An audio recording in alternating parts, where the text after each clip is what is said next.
Welcome to this very basic, nuts and bolts, introduction to logarithms. In part 1, you will learn what they are. In subsequent videos, you will learn how to write them, how to use them to quickly multiply or divide, how to use them to solve for unknown exponents, and about logarithmic scales, and other more advanced topics.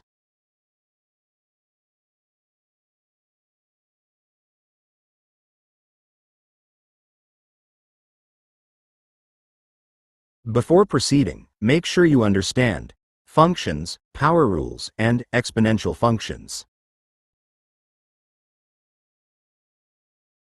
A function is a mathematical operation that is done to input values and that yields a unique output value for every input value.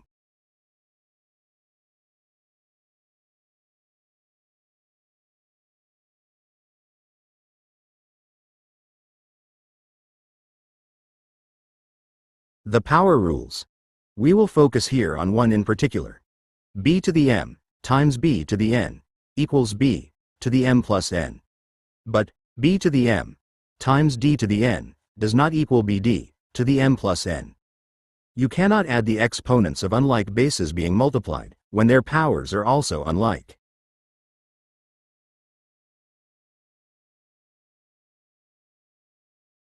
Wouldn't it be nice if b and d could be transformed into something else, common to both, so that their powers could be added? And what if that something else were the number 10?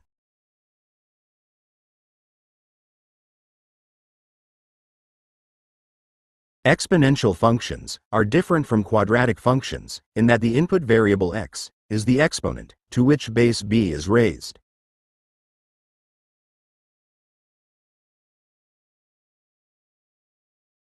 Logarithms were invented to provide calculating power in an era when no computers or calculators existed. But their benefits go beyond that purpose. There follow here some examples of the sorts of mathematical problems that rely on logarithms for solutions. Can you solve this for p?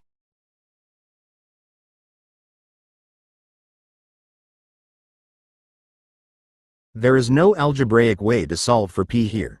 By the way, this is an exponential function because the unknown variable is the exponent.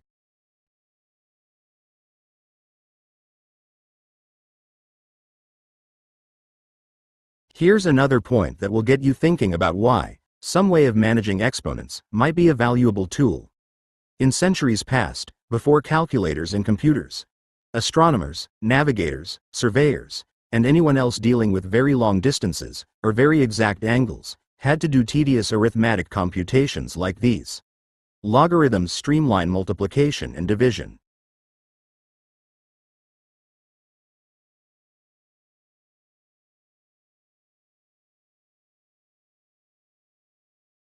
The final part of this little exercise is to ask this question. If 10 to the 1 is 10, and 10 to the 2 is 100, what power of 10 produces 50? There is no algebraic way to find the answer, but logarithms solve the problem.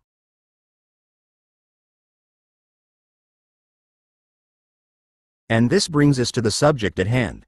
Long ago, mathematicians toiled for thousands of hours to find exponents of 10 for every possible number, so that any number might be expressed as 10 to some exponent. The fruits of their labors, called logarithms, are programmed into modern calculators. The missing exponent is a logarithm, that is, the exponent of 10 that will produce the number in question, which is 50 in our example. Logarithms are exponents of 10. The abbreviation for logarithm is log.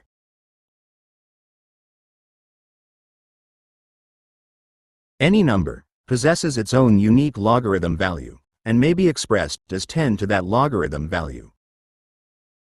We will abbreviate the logarithm value as L.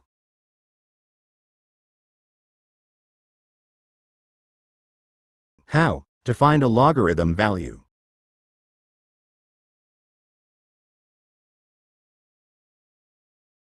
Using a calculator, we may find the exponent of 10 for any number.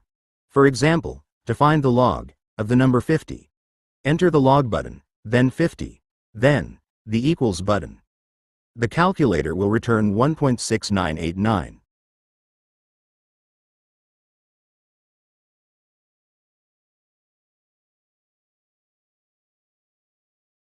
Because 50 equals 10 to the 1.6989. Notice that we are calling the number 10 a base, abbreviated b. Calculators are programmed to use the value of 10 for b when we employ the log function.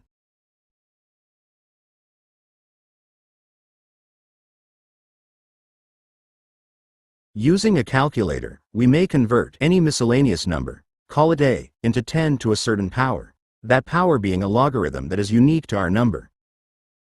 Use your calculator to find the logs of these numbers.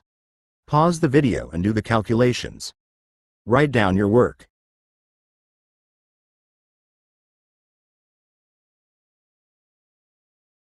And here are the answers. Pause the video. You may notice some patterns in the answers. We will learn about those later, in the lesson about log tables. The operation of using the calculator's log function to find the log value is colloquially expressed as taking the log.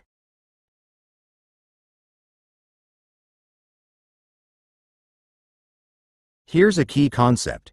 Numbers may be represented by their equivalent 10 to the L. So that, instead of 100, we can say 10 to the 2, or, instead of 342, we can say 10 to the 2.5340.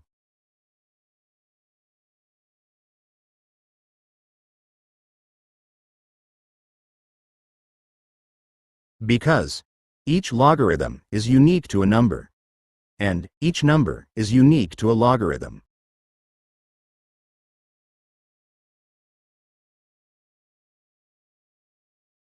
In log vocabulary, each logarithm is unique to an antilogarithm, and each antilogarithm is unique to a logarithm.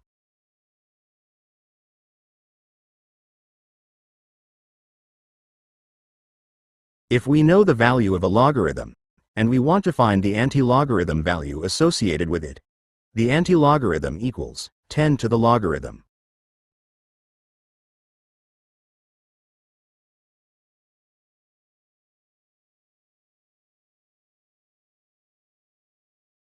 A is the antilogarithm value.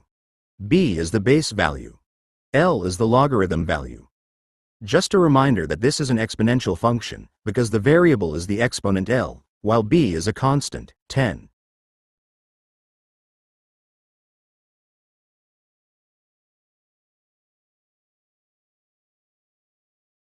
How to find an antilogarithm value?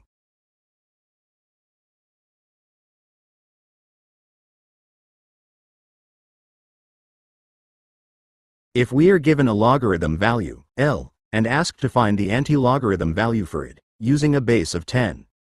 On our calculator, we raise our base, 10, to the given power, L, to find A.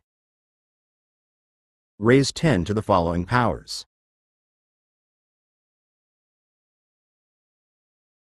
Enter 10. Then the X to the Y button. Then the log value being used. Then, press the equals button.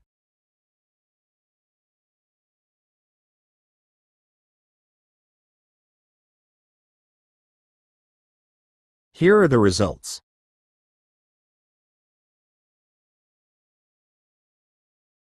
Taking the antilogarithm of a number L means raising a base to the power L.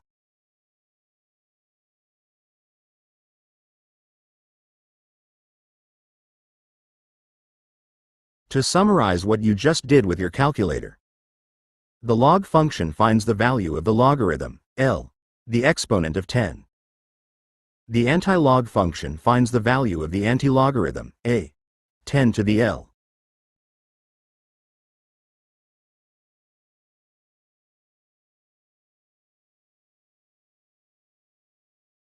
In the next video, you will be shown how to write logarithms and antilogarithms.